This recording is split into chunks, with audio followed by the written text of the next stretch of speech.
আমরা এখন আলোচনা করব সমান্তরাল কাচফলকের আলোর প্রতিসরণ নিয়ে। ঠিক আছে, তো সমান্তরাল কাচফলক ব্যাপারটা কি আগে আমরা এটা একটু বোঝার চেষ্টা করি। দেখ, সমান্তরাল কাচফলক হলো কাচের একটা আয়ত ঘনক।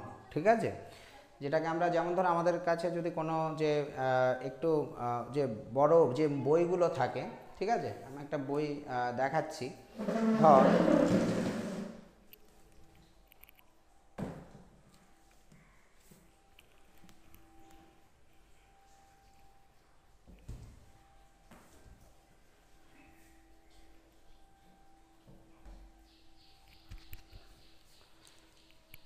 আমরা এখন সমান্তরাল কাচফলকে আলোর প্রতিসরণ নিয়ে আলোচনা করব। ঠিক আছে, তাহলে প্রথমে আমরা এটা জানার চেষ্টা করি যে সমান্তরাল কাচফলক ব্যাপারটা কি। ঠিক আছে, সমান্তরাল কাচফলক হলো কাচের তৈরি একটা আয়ত ঘন, যেটা হবে নিরেট। ঠিক আছে, তো তাহলে ধর আমি যদি এটা এভাবে বোঝানোর চেষ্টা করি তোদেরকে, ধর এই হচ্ছে ধর তোদের বই। ঠিক আছে, এরকম একটা মোটা বই যদি তুই নিস, তাহলে ধর এটা হচ্ছে, এটার আকৃতিটা কীরকম, এটার আকৃতিটা হচ্ছে আয়ত ঘনকাকার। ঠিক আছে, এই আকৃতিটাকে আমরা বলি কি, আয়ত ঘনকাকার আকৃতি।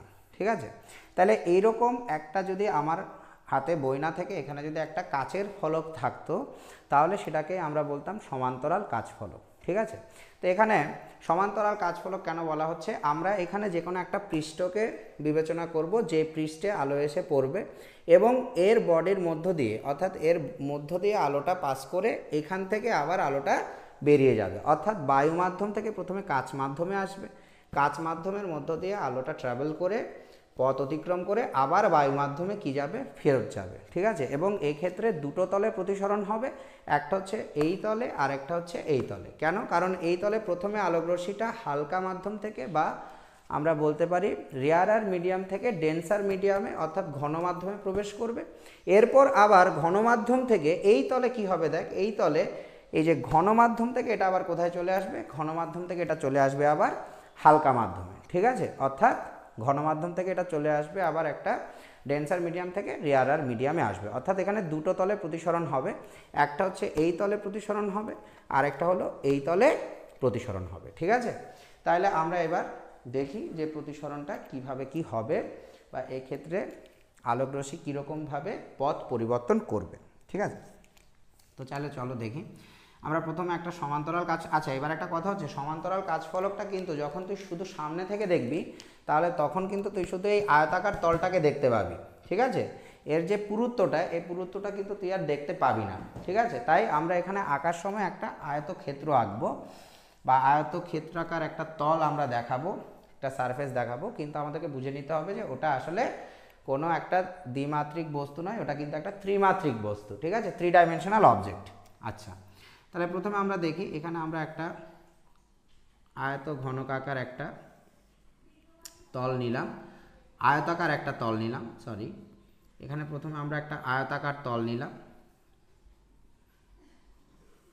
এই হলো একটা আয়তাকার তল। আচ্ছা, তো তাহলে আমরা যে দুটো তলকে প্রতিসারক তল হিসেবে নেব, রিফ্র্যাক্টিং সারফেস হিসেবে আমরা নেব, সেই তলগুলোর আমরা নাম দিয়ে দিচ্ছি। ধর এটা হচ্ছে এ বি এবং এই তলটার নাম হলো সিডি। ঠিক আছে, এবার আমরা বলছি এখানে একটা আলোকরশ্মি এইভাবে আসার কি ছিল, কথা ছিল। ওকে, তাহলে এখানে একটা আলোকরশ্মি মোটামুটি যতটা পেরেছি স্ট্রেট আঁকার চেষ্টা করেছি, যদিও আমরা ফ্রি হ্যান্ড আঁকছি যেহেতু এখন আমি, তাই একটু এদিক ওদিক হবে। তোরা আঁকার সময় অবশ্যই জ্যামিতি বক্স ব্যবহার করবি বা পেন্সিল এবং স্কেল তোরা অবশ্যই ব্যবহার করবি। ঠিক আছে, তাহলে এখন একটা আলোকরশ্মি এইভাবে যাওয়ার কথা ছিল, অর্থাৎ যদি এইখানে এই প্রতিসারক তলটা যদি না থাকতো, তাহলে এই আলোকরশ্মিটা কিন্তু এভাবেই যেত। ঠিক আছে, কিন্তু যেহেতু এখানে একটা প্রতিসারক তল আছে, তাই আলোকরশ্মিটা এসে কিন্তু প্রথমে এই বিন্দুতে কি পেল, এই বিন্দুতে বাধা পেল। তাহলে এই বিন্দুতে বাধা পাওয়ার ফলে আমরা এখানে কি আঁকলাম, এই বিন্দুতে আমরা একটা অভিলম্ব আঁকলাম। ঠিক আছে, তাহলে এখন আমরা কি জানি, আমরা জানি আলোকরশ্মি যখন লঘু মাধ্যম থেকে, এটাকে আমরা বলছি লঘু মাধ্যম, ঠিক আছে, বায়ু মাধ্যম, এটাকে আমরা মিডিয়াম 1 নাম দিয়ে রাখলাম, বা বায়ু মাধ্যম, এখানে বায়ু লিখে রাখতে পারি। ঠিক আছে, এটা হলো বায়ু মাধ্যম। এই বায়ু মাধ্যম থেকে আলোটা কোথায় আসছে, এটা আসছে কাঁচ মাধ্যমে বা গ্লাস মিডিয়াম, বা এটাকে আমরা বলছি ঘন মাধ্যম। ঠিক আছে, তাহলে বায়ু মাধ্যম থেকে আলোটা আসছে কোথায়? ঘন মাধ্যমে। তাহলে আমরা জানি যে বায়ু মাধ্যম থেকে যখন আলোকরশ্মি ঘন মাধ্যমে আসে তখন কি হয়? অবিলম্বের দিকে বেঁকে যায়। তাহলে এই আলোকরশ্মিটা এদিকে যাওয়ার কথা ছিল, কিন্তু এদিকে না গিয়ে আমি ধরে নিলাম এটা এইরকম বেঁকে গেল। ঠিক আছে, এটা এরকম বেঁকে গেল, অর্থাৎ অবিলম্বের দিকে সরে আসলো, কিছুটা অবিলম্বের দিকে চলে আসলো। ঠিক আছে, তাহলে আমরা আর একটু প্রমিনেন্ট আঁকার চেষ্টা করছি। তাহলে এই আলোকরশ্মিটা এরকম বেঁকে গেল, ওকে, অবিলম্বের দিকে সরে আসলো। এবার যখন এটা আবার গিয়ে সিডি তলে পড়বে তখন আবার কি হবে? আবার একটা বিভেদ তলে এসে পড়ছে, তাই এখানে আবার একটা আমাদেরকে কি আঁকতে হবে? আবার একটা আমাদেরকে অবিলম্ব আঁকতে হবে। তো আবার একটা আমরা অবিলম্ব আঁকলাম।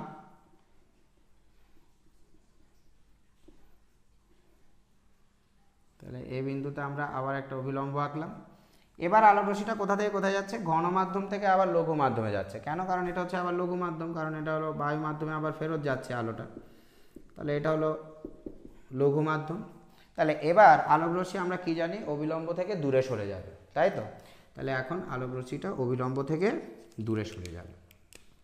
তাহলে এখানে কি হলো? এখানে আলোকরশ্মিটা অবিলম্ব থেকে দূরে সরে গেল, অর্থাৎ এই বরাবর আসার কথা ছিল, কিন্তু এইখানে প্রতিসরণের পর আলোকরশ্মিটা অবিলম্ব থেকে আবার দূরে সরে গেল। ঠিক আছে,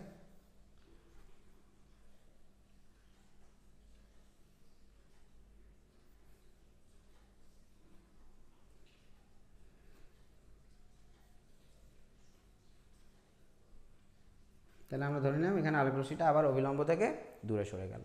ওকে, আচ্ছা, এটা যেহেতু আমি ফ্রি হ্যান্ড আঁকছি তাই একটু আঁকা বাঁকা হচ্ছে। তোরা এটা অবশ্যই স্কেল দিয়ে আঁকবি, তাহলে দেখবি ছবিটা প্রমিনেন্ট আসবে। ঠিক আছে, আচ্ছা, তো তাহলে যাই হোক, আমরা মোটামুটিভাবে একটা ছবি পেলাম, একটা ডায়াগ্রাম আমরা পেলাম এটাকে ব্যাখ্যা করার জন্য। তাহলে এখন আমরা এগুলো লিখে নিই যে কি কি আমরা পাচ্ছি। তাহলে প্রথমে আমরা লিখব এবি তলে প্রতিসরণের ক্ষেত্রে, এবি তলে প্রতিসরণের ক্ষেত্রে, এবি তলে প্রতিসরণের ক্ষেত্রে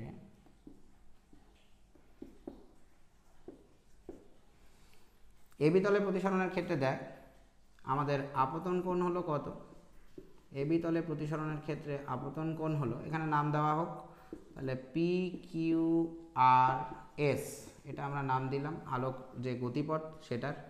আর এখানে যে অবিলম্বগুলো আমরা এঁকেছি সেই অবিলম্বগুলোর আমরা নাম দিলাম, একটার নাম দিলাম M1 বা এম প্রাইম, আরেকটার নাম দিলাম N1।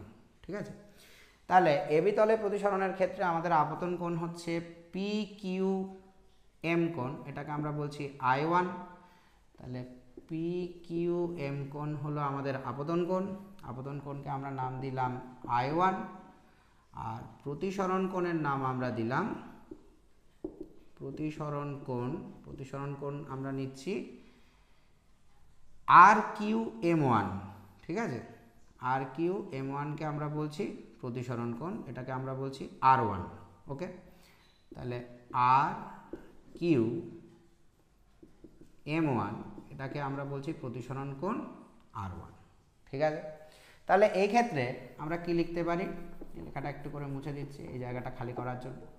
তাহলে এটাকে আমরা কি বলতে পারি? এটাকে আমরা বলতে পারি যে সাইন আই বাই, এই ক্ষেত্রে আমরা বলতে পারি sign I1 by sine R1, এই যে এবি তলে প্রতিসরণের ক্ষেত্রে sine I1 by sine R1 equal to হলো, যেহেতু এটা কাচ মাধ্যম এটাকে আমরা গ্লাস বা জি দ্বারা প্রকাশ করছি, তাহলে এটাকে আমরা বলতে পারি মিউ জি, বা এটাকে আমরা বলতে পারি এ মিউ জি, এখানে এ ফর ইয়ার। ঠিক আছে, তাহলে এটাকে আমরা বলতে পারি এ মিউ জি, অর্থাৎ বায়ু মাধ্যম থেকে আলোকরশ্মি কোথায় এসছে? বায়ু মাধ্যম থেকে আলোকরশ্মি এসছে কাচ মাধ্যমে। ঠিক আছে, গ্লাস মিডিয়ামে এসছে। তাহলে এখানে এবি তলে প্রতিসরণের ক্ষেত্রে আমরা এই পয়েন্টগুলো তুলে ধরতে পারি। আচ্ছা, এবার দেখি আমরা সিডি তলে প্রতিসরণের ক্ষেত্রে কি কি ঘটছে। ঠিক আছে, তাহলে সিডি তলে প্রতিসরণের ক্ষেত্রে, সিডি তলে প্রতিসরণের ক্ষেত্রে, তাহলে সিডি তলে প্রতিসরণের ক্ষেত্রে আমাদের আপতন কোণ কি আসবে? সিডি তলে প্রতিসরণের ক্ষেত্রে আপতন কোণ হবে দেখ এটা হচ্ছে আপতিত রশ্মি, কারণ সিডি তলে এই আলোক রশ্মিটা এসে পড়েছে, কিউ আর যে আলোক রশ্মিটা সেটা এসে সিডি তলে পড়েছে। তাহলে এই আপতন কোণের নাম আমরা দিচ্ছি R2। ঠিক আছে, এখন তোরা বলতে পারিস কেন স্যার আমরা R2 কেন দেবো, আমরা তো সবসময় আপতন কোণকে আই দিয়ে ডিনোট করেছি। দেখ এটা একটা নাম, সুতরাং এটা তুই চাইলে আয়ও ধরতে পারিস, এটা চাইলে তুই আরও ধরতে পারিস, তাতে কোনো অসুবিধা নেই।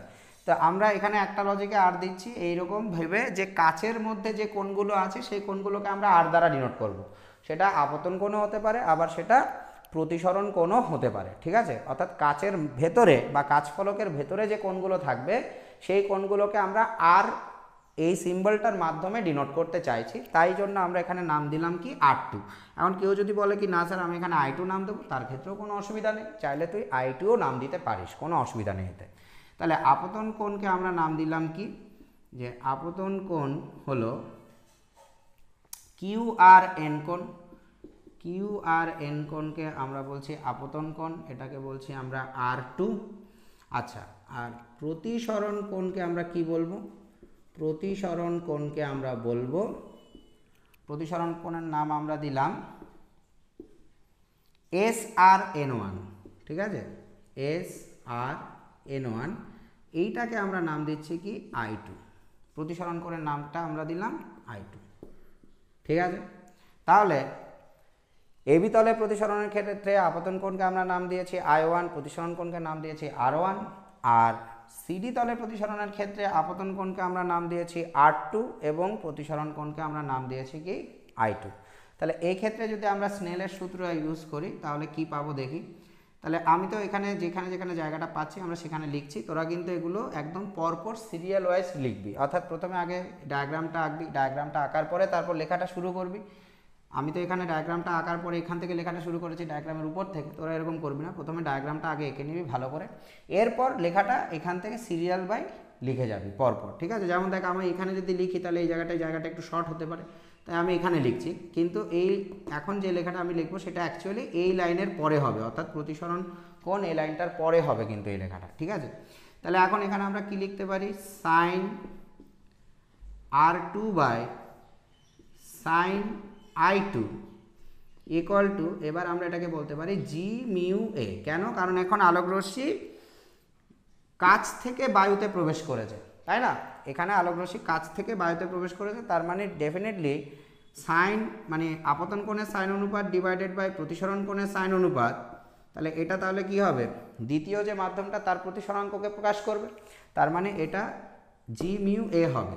ওকে, অর্থাৎ sine R2 by sine I2 equal to হবে জি মিউ এ। ওকে, আচ্ছা এবার একটা ব্যাপার দেখ, এখানে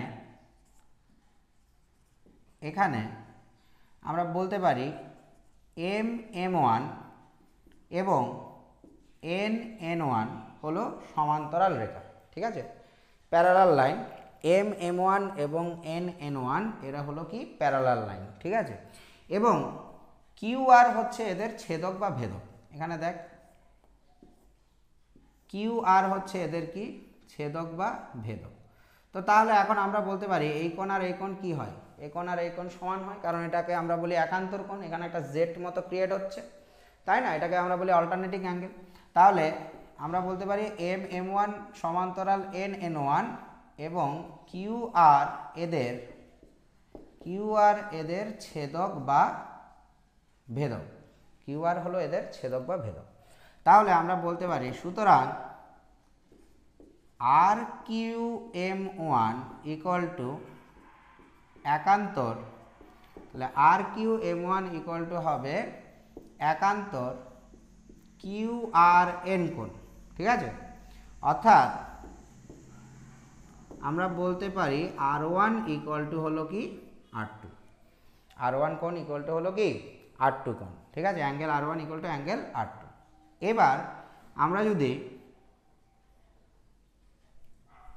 এটাকে আমরা ধরে নিলাম 1 নাম্বার সমীকরণ, আর এটাকে ধরে নিলাম কি 2 নাম্বার সমীকরণ। ঠিক আছে, এখন 1 নাম্বার সমীকরণকে যদি 2 নাম্বার সমীকরণ দিয়ে গুণ করে দিই তাহলে আমরা কি পাবো দেখি, চলো আমরা এখানে পাবো sine I1 by sine R1 into sine R2 by sine I2 equal to আমরা পাবো A mu G into G mu A। Okay, তাহলে এখন sign I1 by sine R1 into আমরা এখানে সাইন R2কে আমরা তো সাইন R1 লিখতে পারি, যেহেতু R2 সমান R1 আমরা এখানে লিখে রেখেছি, তাহলে এখানে আমরা লিখলাম sine R1 by sine I2 equal to A mu G into G mu, একে আমরা লিখতে পারি 1 বাই এ মিউ জি, কারণ একটু আগে আমরা এটা পড়ে রেখেছি বা আগের ক্লাসে আমরা এটা শিখেছি। ঠিক আছে, যে এ মাধ্যমের সাপেক্ষে জি মাধ্যমের প্রতিসরাঙ্ক ইকুয়াল টু হলো 1 বাই জি মাধ্যমের সাপেক্ষে এ মাধ্যমের প্রতিসরাঙ্ক, বা এটাকেও আমরা এভাবে বলতে পারি যে জি মাধ্যমের সাপেক্ষে এ মাধ্যমের প্রতিসরাঙ্ক আপাত প্রতিসরাঙ্ক ইকুয়াল টু হলো 1 বাই এ মাধ্যমের সাপেক্ষে জি মাধ্যমের আপাত প্রতিসরাঙ্ক। ঠিক আছে, তো তাহলে এখন এটা কি হয়ে যাবে, ক্যান্সেল হয়ে যাবে, এখানে যেরকম sign R1 by sine R1 cancel হয়ে যাবে, তাহলে আমরা পাবো sine I1 by sine I2, sine I1 by sine I2 equal to আমরা পাবো 1। তাহলে এখান থেকে আমরা লিখতে পারি sign I1 equal to sign I2 বা I1 ইকুয়াল টু I2 আমরা লিখতে পারি।